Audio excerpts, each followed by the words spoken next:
Hello, everybody. We'll give it 1 or 2 minutes, just so people can filter in, and then we'll get started. So I'll start proceedings in about 30 seconds to allow people just to join quickly.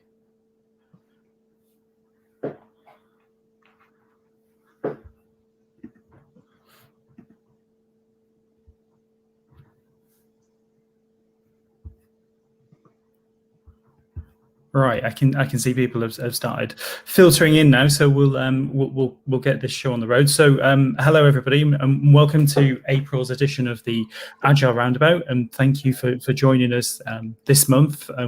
I hope we're looking forward to the long bank holiday weekend, but unfortunately I can't promise you any sun.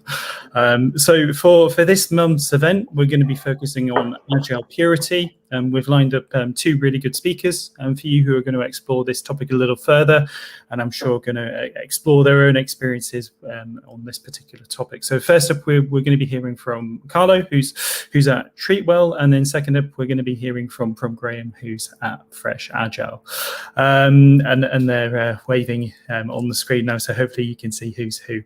So for those of you who don't know, my name's Jonathan, and I run and host the Agile Roundabout, and I work for a company called TRG, and we started these events in 2016, and we're delighted to have built the community that we have, and we really hope that you continue to gain benefit from these discussions and these communities. So back to this event, and both speakers would love your participation and interaction, so feel free to ask any questions via the comments section, but make sure that you're logged on to do so via YouTube. And what we'll do is we'll hear from Carlo, and then we'll hear from Graham, and then we'll bring them both back for a discussion and to tackle any questions that you may have or come in from the comment section. And finally, if you're interested in continuing the discussion, we have a Slack group. My colleague Beth will post the link in the comment section.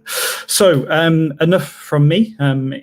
Excited to hear from Carlo from Treatwell, who's going to take us through if it's possible to be a Agile purist in the workplace. So thanks a lot, Carlo. Take it away. Fantastic. So welcome everyone. Thanks, Jonathan. So I'm Carlo. I'm the lead Agile coach at Treatwell. So at Treatwell, we build software for the hair and beauty salons, and we also own the most popular marketplace for consumers to book their hair and beauty appointments. And so I'm based in London. I've been here for a few years, and I've been in this Agile coaching profession and space for more than 10 years now, and I've got like almost 20 years overall in the industry of software and digital product development. So I've seen quite a few things, and I'm very, I guess, both passionate and opinionated about the topic. So I was very pleased when Jonathan said, you want to come along and give us a speech. And I said, yeah, okay, sure. And I thought I'm going to prepare some slides. But then I said, why prepare slides when I can just run for 20 minutes? So that's what I'm going to do. So I also think there might be three type of people listening. So someone's looking for a short answer, someone's looking for a little bit of a more elaborate answer, and someone's really into, okay, what's your thinking process behind those answers. So I address the first ones first, and then I'll move to the other one. So question is, of course, is it possible to be an Agile purist in the modern day workplace? So here's the short answer. No. Right? So going to a slightly more elaborate answers. Yes, it's possible, and it comes at a price. There will be one answer. It depends. It's kind of another slightly more elaborate answer, or maybe a more generic one, and 42, which is a very philosophical answer. So those happy with the answers, we're done. You can may or not come back for the next speech. For those ones interested in my thinking process behind that, of course, keep watching and keep listening. So I'm starting from this. So when I'm thinking about this concept, being a purist, not being a purist, I really like not to think about that as a 0-1 thing, but much more as a continuum. And I actually prepared something here. So this is my continuum, yeah? So one side you've got the purism, and by purism we can think about it needs to be done as the books say, yeah? So our Bibles, Extreme Programming Explained, or the Scrum Guide, or the Kanban Blue Book, whatever, and here is the other continuum, the other extreme of the continuum, which is really, whatever they're doing just now here in this place, that works. So of course, a purist will sit on this side, and we can call them pragmatic person, pragmatic agilist, will tend to stay much more on this side. And again, for me, it's very important we think about this as a continuum. Oopsie, that was unfortunate about the agile purist, Piggy. And then we think about where do we sit there? Where do I sit there? What's the most valuable place to sit? And again, so I am very opinionated about the fact that there is value in both of these opposites, and there is a lot of value in all the bits of the continuum. So there is really no right or wrong answer. But if you think about the people that are really respectful of things as they are, as the status quo, it's a great virtue to be able to appreciate that the way things are being done, it's often, there is a lot of value in that. And most of the times we join companies that in a way or other are successful, are there on the market and making business. So it's working in a way or another. So being able to empathize with that, being able to listen to that, being able to see the value out of the current practices, current ways of working, that's powerful by itself. There is a lot of value there. And on the other side, there's a wonderful value in, but this is the right way of doing things, This is the way that we've learned it so powerfully over the years that we were able to write it in a book, in a guide, or these guys were really into something when they learn about that, and we should really strive for that, May that be extreme programming, Scrum, specific practices, or no, we really need to pair on each single story that we write, that we code, yeah? Because there is so much value in pairing, we should be very, sort of Taliban on that. Or every story needs to be a deployment, so that's the real sense of continuous delivery. The daily Scrum, well, it needs to be time box 15 minutes. There is a lot of value in being strict about that. So I completely get it. Again, my view is there is value here, there is value there. Where do I sit in this continuum? So I can tell you now, at this point of my career, I tend to position myself usually somewhere here in the middle. And I'll give you a few seconds to think about what's your default stance, Do you tend to be more like a purist, animated by that passion to change, and really evangelize, this is the right way of doing things?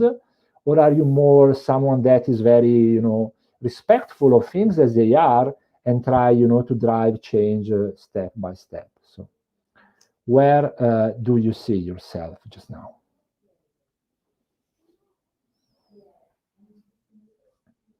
There is no right or wrong, but it's very important to be aware, to be self-aware. Now, the second concept that I wanted to add on top of this, so first one is the continuum concept. The second is the idea of a pendulum, yeah, and the pendulum effect. And I think my friend and mentor, Luca Minudel, that shared this concept to me some time ago, And he told me, you can then apply this concept, this model in multiple scenarios. So it's a very powerful kind of thinking tool. So the idea is that you're not actually, in a place, but you're moving, you're swinging like a pendulum. And if I think about my stance as an agile practitioner, as an agile coach over the years, I can really see how it moves, more on one side, more on the other side, And I'm going to just share for a few minutes what's been my swing. Yeah, everyone's swing, everyone, journey will be different. So in my case, I started quite much on the purist side. So I was very much into this, it's not good enough, it's wrong what you were doing. I got it very clear, I was very big into extreme programming, very big into Scrum. I could clearly see, how things needed to be done, the way they were written in the book, how it was the gap from where we were. So it's really, no, we need to do better. And it's very far from where we are. So I'm very much on that side. And also, at times frustrated because there was that gap, but also really driven and able to share that passion and that why, and at times also to show the way, not always, because it was relatively early days in my career. So lots of things I read them in the books, but I hadn't really real experience on that. And then a little bit over time and also across different engagements, different companies, I came a little bit more on this side. And then I felt like it was a little bit too much. And I was losing a little bit of that ability to drive change and to make things better. So wait a second. So a little bit more there. So I swing and swing until a few years ago, I've been working at ASOS here in London for a while. And while I love that place, I realized that probably I ended up being so bonded with the people and the ways of working, and so much kind of respectful in a way, but also, I think just too much embedded in a sense that I was completely skewed on this side, and I think it's great that you are there and you're very connected with the current ways of doing things, and you can clearly see the why and all of that. But the risk there is you completely losing your ability to be a change agent, and even when you have seen better ways, you're not you lose that ability to make the case for a change, which it's a big deal, because then big part of our job is to actually uncover, but then make happen better ways of working, wherever we're starting from. Even if you work in a company which is very good, very agile, very strong in the way they build digital products and all that, of course there is always space for improvement. So I came a little bit back there just out of a sense of of self-awareness of I may have ended up a little bit too much on this side. So my next question there, again for you, is, and I would like to give you a few more seconds to think about this, can you think about your own career, and can you see some of that pendulum going, How did you maybe swing a little bit more on one side, a little bit more on the other side, and then again, and then again?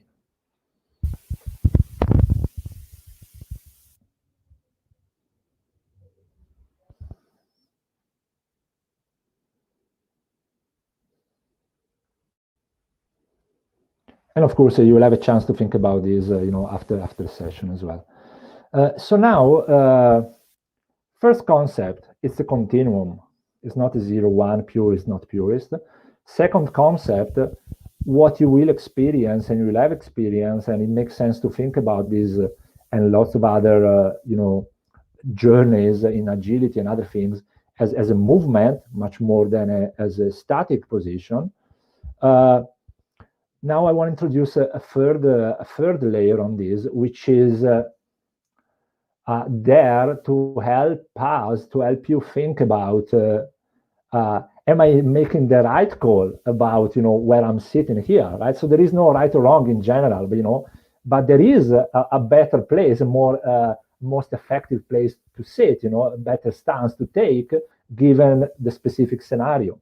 So there's 4 components for me that we need to be able to make an informed call, and have a really powerful answer to this question about, how much purist do I want to be today, or today, or in this engagement, or with this team, with this company.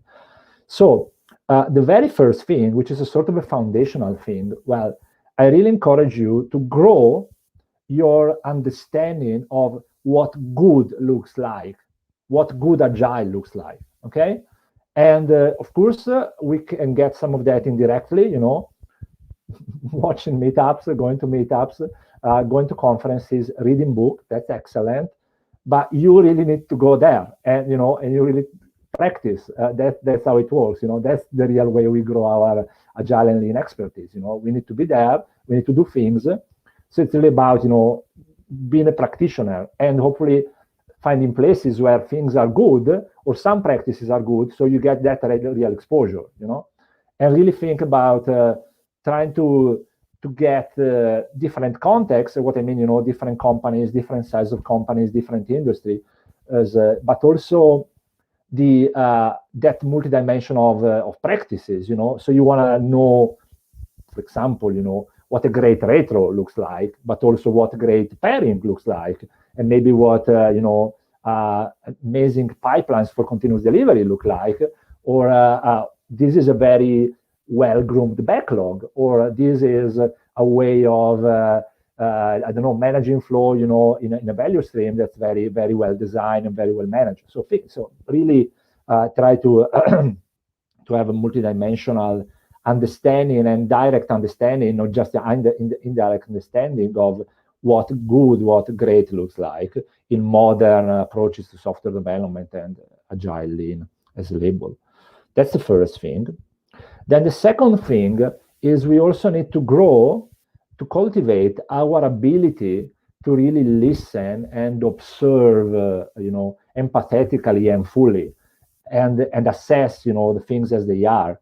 So that's what I mean by, being able to see where things are and be able to appreciate things as they are, but also really learn more about why are things as they are. So you go there and you don't just go there and judge, and they're not good enough. It's much more about how are actually things working here, and can I learn more about why they are as they are, and why, as I unpack that, I stay away from blaming and judging. I'm just really curious about that. That's really like core listening skills, real listening skills, as they taught, in courses and everything, but apply, to listening to teams and to organizations, as a thing. So that's the second ability. And the third one, so if you think about this first two, so you're going to be in that place where you start to learn better about, okay, what this looks like and what this looks like. So, I can say, okay, this is kind of the past world and this is the current world. So I can start and see the gap as well, right? Or the gaps. Then there is another key thing, is what's the appetite for change? So that's very, very important, as a agent, as someone is in the business of trying to transform and help organizations evolve, or teams and people, okay, how much appetite is there, how much sense of urgency? So that's gonna really help you also understand where you position yourself, how much are you gonna able to actually make the happen versus you're gonna be disconnected from the reality. And that's a skill that you need to grow as well. We need to grow, and we grow it, just doing this thing, we get better. And there's a fourth component. So we said, what great looks like, how our things are in a specific place. So learn about the context, get good at assessing things and learn about how things are as they are. Get good at feeling that, desire for change sometimes will be extremely explicit, lots of times will be very implicit, in different people, in stakeholders, decision makers, teams. And the fourth bit is, how about me, right? So what's my energy? What's my stance as a change agent? We're all different. We're also in different parts of our career. Sometimes you are very driven and you're very able to, take people with you. That means that maybe there isn't a lot of passion, but you can inject it and can bring people with you. And other times, or other of us, will be more, I take them at the pace that they are happy to. So I'm not, into accelerating that. I'm more into like let's keep the pace that they are happy with.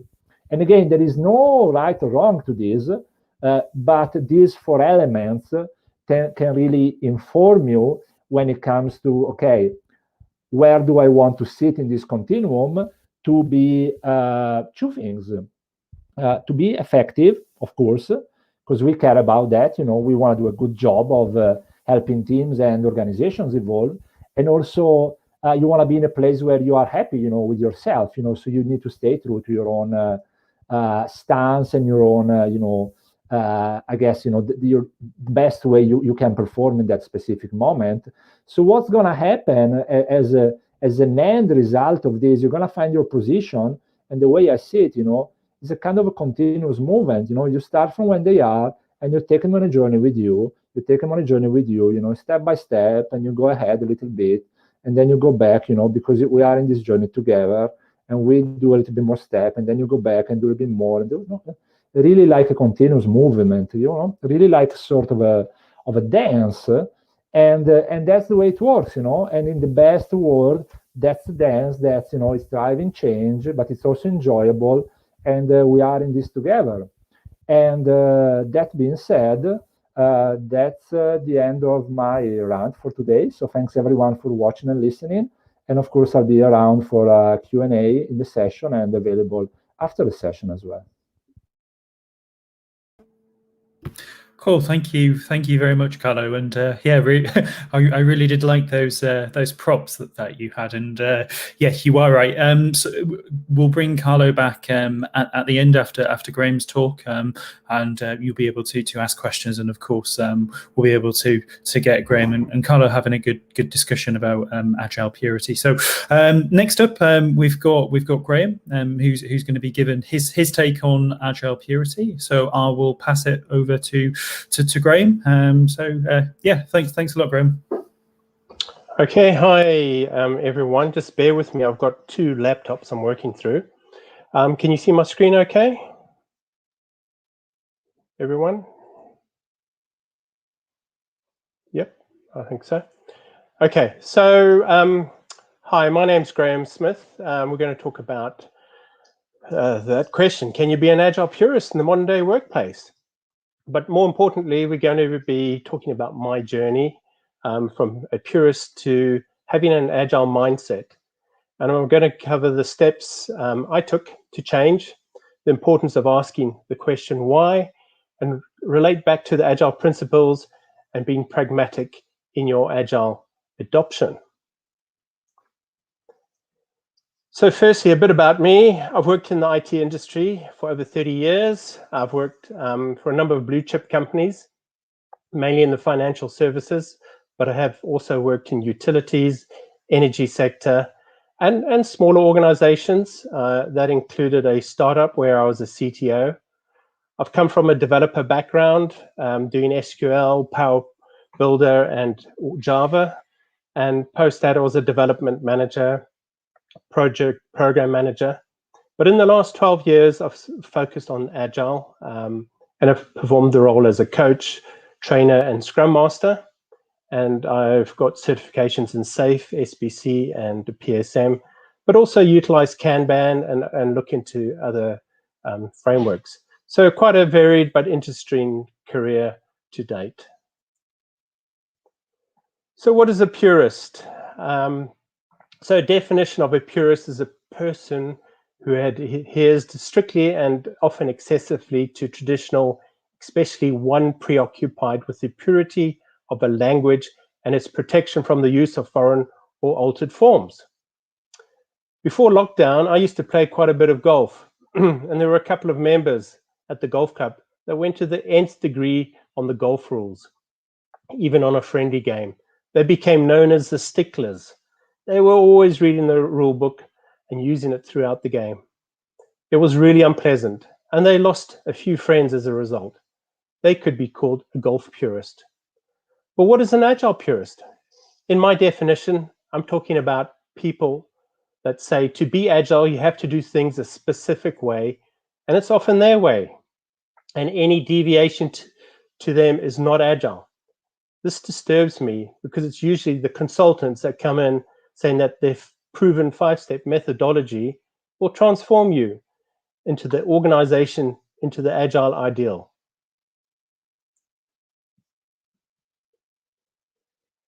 So how many times have we heard these sort of statements from a Scrum Master, a coach, or even an Agile enthusiast? We can't do X, Y, Z, it's not Agile. Or maybe we have to do X, Y, Z because it is Agile. One I heard not so long ago, it's a daily stand-up. All members, please stand. But by saying something is or isn't Agile as a way to start or stop doing something isn't going to help you convince people to come over to your way of thinking. Moreover, talk like this cheapens what Agile really is all about. It leaves people thinking that there is only one way to be Agile, which we know simply isn't true. So when I started my Agile journey, I'd come from a waterfall background, and I was working on a critical bank program that kept failing and missing deadlines. Although I had heard about it, a colleague introduced me to Agile and provided me with a good introduction to the Scrum framework. I was hooked, and I implemented the framework on the team, and we turned the project around from a failing waterfall project to a successful Agile delivery. I made sure I learned as much of the framework as possible, and I latched onto that framework. It wasn't long after that, teammates and stakeholders started branding me as a purist when it came to Agile and Scrum. And this accusation stopped me in my tracks. It made me think about it. What are we trying to achieve by being Agile? What did I get in return? Personal frustration. The harder I tried with getting my point across, the less progress I made. Resistance to what I said, my approach. Team members and stakeholders pushed back on what I was asking. They deemed I was not conducive to the getting things done. I was known as being black and white. No gray, no variations, only my way. I was good in Agile theory. I knew the key frameworks, Scrum and SAFe, and I could quote all the terms, insist on what artifacts were produced, and know how long each event should take. But I was not going where I wanted to go. It took time to change because I felt safe using the frameworks. I sat behind terminology, thinking I was protected. I was right. I was stubborn. I would be resistant to taking input ideas from others. And remember, I had an early success. My first Agile experience was a huge success using Scrum. And I throned around that failing waterfall project and said, hey, Agile is the silver bullet. And the teams I worked with were getting wins. I focused very much on the team level, working with one or two. They adopted Scrum and it worked well. But the real challenges came when I moved into larger organizations. And it took me probably 5 to 7 years to start to change. So what triggered the change? I grew wary. I was always trying to be right. I moved from consulting to where I was doing short stints with clients to be in a more full-time role and experience larger projects. Agile is built on a lot of opinions. Everyone has a view, and there were endless debates, arguments, and most of them I was losing. And if you think about it, the Agile Manifesto does not talk about the mindset. It covers values and principles, but not the Agile mindset. So what is an Agile mindset? It's about creating and responding to change in uncertain and turbulent environments. It's about thinking through how you can understand what's going on in the environment, identify what uncertainty you're facing, and figure out how to adapt as you go along. It's not something you can write down in a manual. It's a different way of thinking and understanding the world. The Agile mind is constantly looking at doing the same work easier and better. And the Agile mind welcomes and embraces change, and it's not upset when any change in the workplace is presented, whether it's a crisis or not. A person with the Agile mindset can adapt, get excited when something new and unusual comes along. And the benefits of having that agile mindset is about adding value from the outset and working collaboratively with others by having a common goal and sharing it, and using continuous improvement process, inspection, adaptation, and transparency. But how do we transition to an agile mindset? So over the next few slides, I'm going to cover the steps I followed to help me on my journey. First of all, there's a lot of frameworks out there. And the best thing is to learn from the different frameworks, as many as you can. What works best? What parts of them are more effective? They all have their good parts and some not so good parts. Embrace and encourage what works. Understand where Agile works and where it fails. Agile is not a one-shoe-fits-all solution to every problem. It's most suited to solving problems around software innovation, which are complex with yet to be determined solutions and ever-evolving product requirements. So if you operate under stable and predictable conditions where requirements are clear from the beginning and they are stable, Agile might not be for you. If the work is similar to what you've been doing before and the solutions are known with detailed work plans, specifications, and we can solve it sequentially, Agile might not be for you.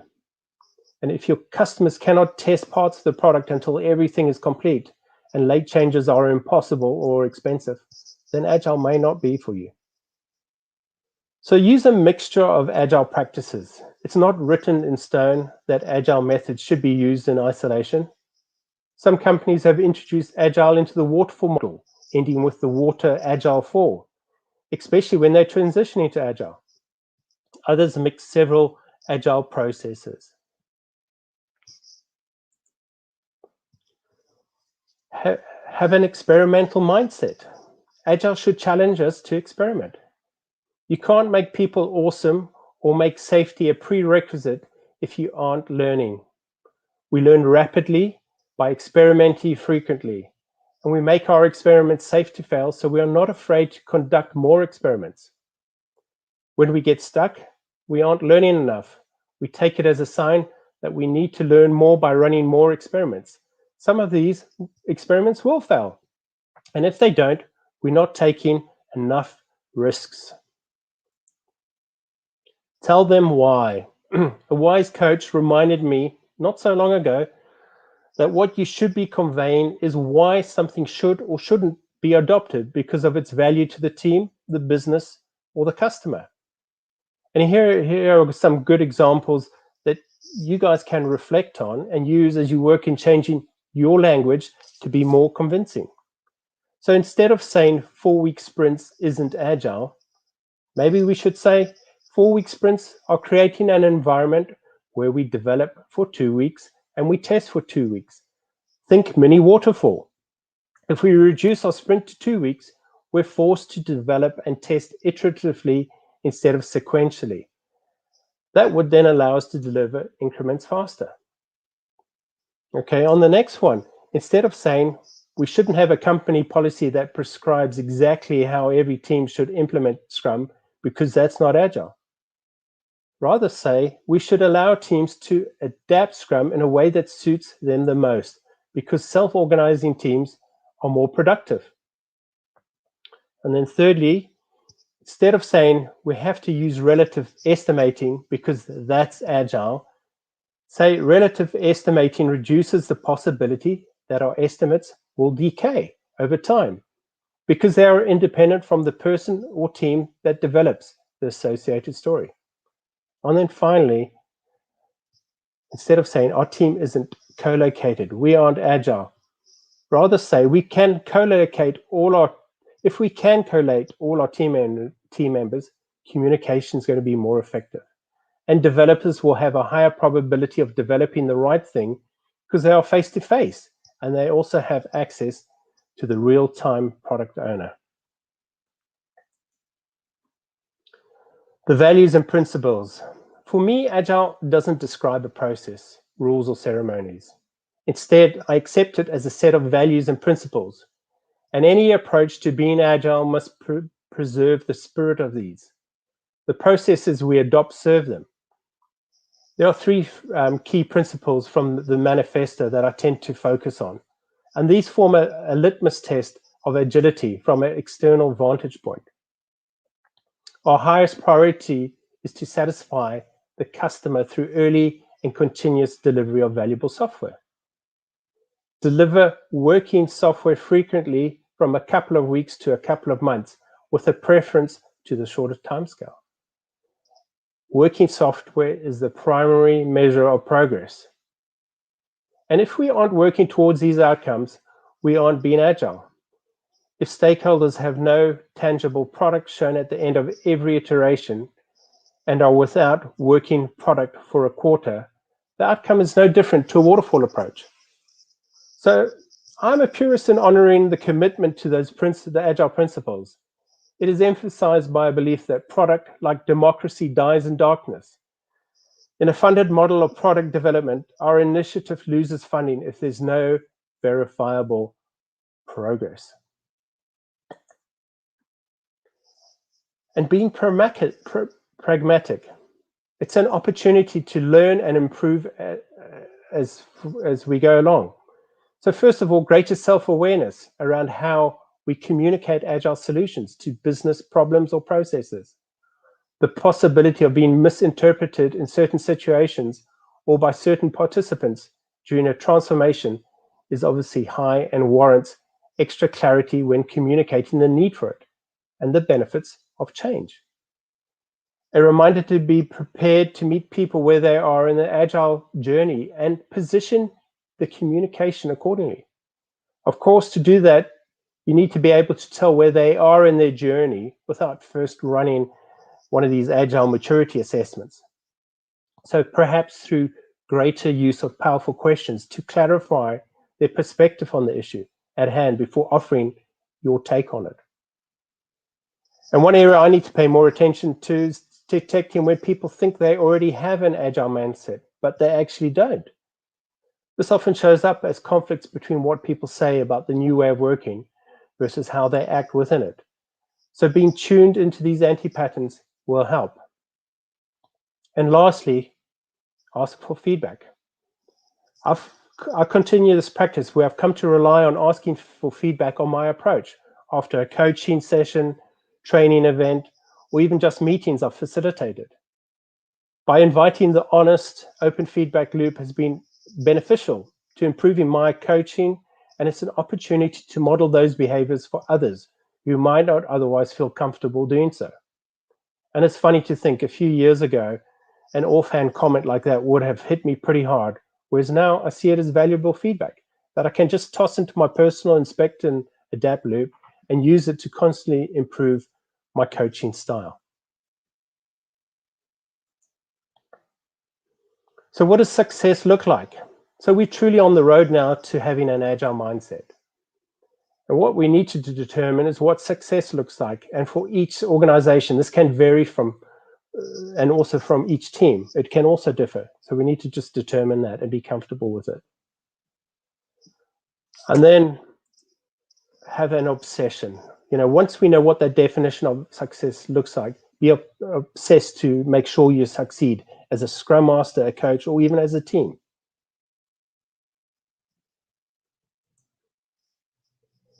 So that's my story on what it took to transition from a purist, or what some people thought I was, to having an agile mindset. So I've tried to learn as many frameworks as I could, and I'm still learning. You know, I thought I'd be past learning a long time ago, but I'm always learning, and especially around scaling. I'm trying to look at less, and there's Scrum at scale. Embrace the elements of an agile framework that works and understand where it will fail. Remember to allow the team to experiment and fail safely, and that includes you as the coach or the Scrum Master. Remember the importance of why. Convey why something should or shouldn't be adopted. Accept Agile as a set of values and principles. And remember to be pragmatic in situations to ensure that you and the team are focusing on the correct things. Know what success looks like. Make that definition of success your obsession. To focus, to succeed. So, on final thoughts, I wonder if Agile purists have managed to survive over the years. Typically, a few years into their adoption journey in a decent-sized project gives one a good reality check. Being one-dimensional without always exploring continuous improvement is also a dead-end road. An experienced professional Scrum Master will always be open to exploring new ideas while keeping an eye on what works for the team.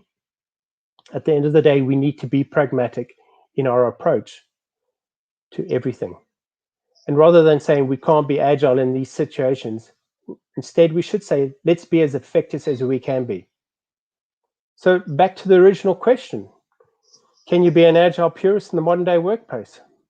Well, I think I am a purist, but mainly by staying true to the values and principles that define agility.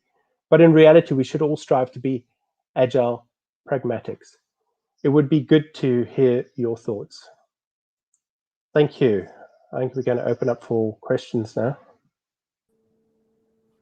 Cool. Thank you very much, Graham. And of course, before Carlo, thank you very much for that. So we've got a few questions, and we've just looking at the comment section. We've got quite a good discussion, and we'll get some of your thoughts on some of the statements that have been made in the comment section. But I just thought, firstly, just before we get into the questions, I thought I'd open it up to both of you guys if you wanted to ask any questions between yourselves. So Carlo, from Graham's talk, I wondered if you had anything you'd like to ask him, or if you had any statement or observation from his talk.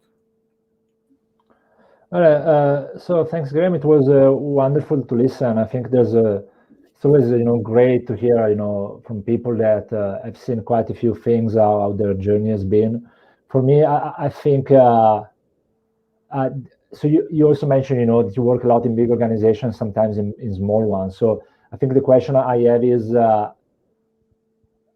how you see it would have been different, your journey. For example, if you had really work mostly on very small companies, because of course there's so different environments, right? So can you just envision what would be different challenges, or maybe some of the things you've seen wouldn't been there?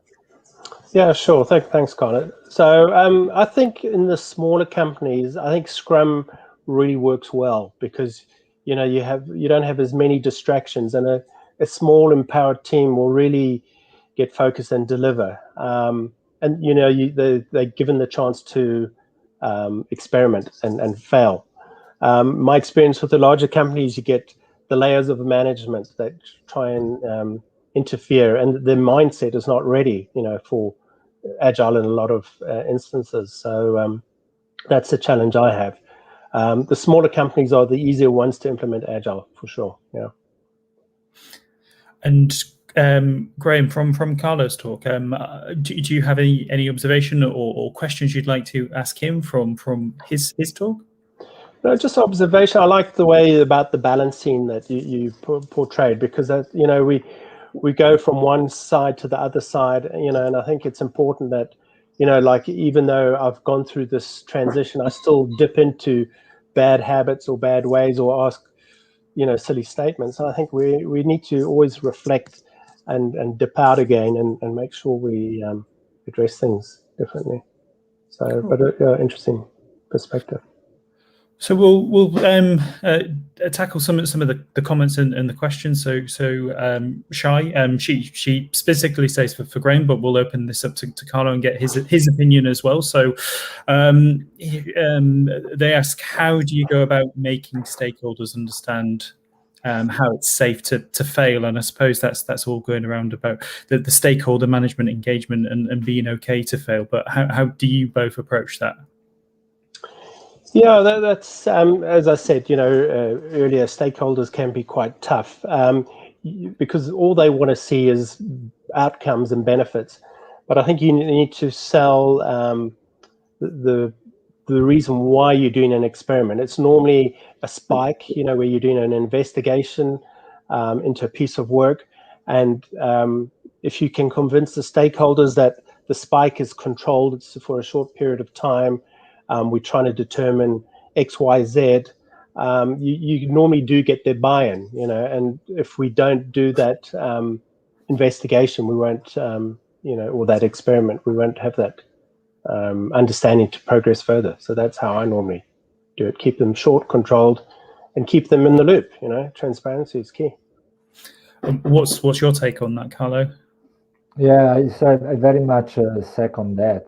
So you can't, change someone's attitude or mindset overnight, but you can start and take them on a journey. So definitely doing something, which is small, is self-contained, and use as, show examples how things can be done differently. Because anyway, they will understand, that if that screws up, it's a small thing, it's a small budget, it's a small project, and then try to learn together. And I think the other thing is, you wanna try and speak their language, in terms of really not using jargon or things, but translate things or meet in a nice middle in terms of language, and empathize with them. They're not the bad guys. If they are concerned about things, if they sometimes come to solutions, you can try and help them. Just okay, what's the problem here? But lots of times they got lots of good reasons for being concerned about things. It's especially in large organization, it's a big part of the job. So you can't change, they're not willing to fail from overnight, but you can start and, make failing a little bit safer and then taking them on a journey. Cool. So we've got a few more questions. I've got quite a good one here from Suraj. Apologies if I pronounced your name incorrectly there. Water Agile fall is the path or death of Agile. So we'll go Carl first. What's your thoughts on this question? So there's a concept in the community around since a few years about this dilution of Agile, right? So it's losing its power, because it's not as pure as it was. And we've seen it happening. That's, whatever you call it, then some extreme, it's, I don't have like an answer about, I don't want to judge if it's bad or not. There might be compromises that really stink for me, but they work for someone else. At the end, we should still judge about the results. Is that company successful? Are the people there happy? Is the company successful? Whatever the business goal of that company is, and there might be ways of working that are not extremely, effective if you benchmark against some other companies, or maybe for that company is a step in the right direction. So, what I can say is that we, as part of the Agile becoming mainstream, we've seen a lot of contamination and a lot of things that look really weird. And Graham, do you have anything to add on from what Carlo said in regards to that question? Yeah, well, I think, when teams first, especially if they've come from a waterfall background, they'll probably go into their, their old habits. And, they'll, like in a 2-week sprint, they'll do the analysis, design, the build, and then the testing at the end. And I've had this on organizations I've worked at where they were doing that. And we encouraged them to shorten that they were doing it in smaller iterations, so that, it was more iterative. And ideally, you want to move away from that, the waterfall where you're testing everything at the end because it's too late. Cool. And last 2 questions. So we'll hear from Stephanie. So she's puts this to both of you. So she says, how do you suggest we deal with those individuals who use agility as an excuse for laziness / bypassing good working practices? So we'll start off with Graham first. What's your take on this question? Yeah, a lot of a lot of people use Agile as an excuse. Like one of the business stakeholders where I'm working at the moment says, "Oh, I suppose it's Agile. There's no documentation," but that's not right. We need to still, Agile should give us more quality because the loop's shorter. Documentation doesn't mean we don't have to have these big manuals of requirements or documents that no one reads, but relevant documentation is important, for supporting products and that. So I don't buy into that. Teams, they need to before they take on work, they need to make sure their definition of ready is clear, of what they're going to accept, and their definition of done is clear, what they're going to deliver. So, and everything needs to have acceptance criteria. So, I don't think, there's an excuse for laziness, Agile. I think quality is good. Okay. And we'll finish off with Carlo. What's your take on this one? Yeah, so I got two parts to the answer. One is I would encourage everyone to try and stay away from really, judging people hard. So people do things the way they do for lots of reasons. In my experience, very rarely, I've worked with people really, not willing to do a good job. Then they do things in a way that, they think it's okay or good enough. And then there's a thing about, Agile is an umbrella, so then people can use the Agile word to justify whatever. So I think for me is really try to understand where people are coming from, and then Agile may or not be the right word to help them individually or as a team move in the right direction when it comes to to build software with great quality at pace. Cool. Well, we'll stop there. So I'd like to thank both Graham and Carlo for giving up their time and delving into this topic. It's always one that causes a little bit of controversy, and obviously people have very strong opinions of that. I'd like to obviously thank everybody who's joined us this evening. I'd like to apologise if I haven't got round to your question, but what I would say is it would always be good to keep this conversation going, so you can join our Slack community, which is posted in there, and I'm sure we'll be able to get this continue the conversation, and Carlo and Graham, I'm sure will be joining it and happy to answer any follow-up questions that you may have. So from all of us at TSG and the Roundabouts, we'd like to thank you for joining us this Thursday evening, and again thank you, Carlo and Graham, for giving up your time. It's much appreciated, and really value your contribution to this community. So from me and from Carlo and from Graham, I hope you have a good evening, and hopefully see you guys very soon on the next one. Thank you very much, everybody. See you soon. Bye-bye. Fantastic. Thank you very much. Thanks for having us. Bye. Thank you. Bye-bye.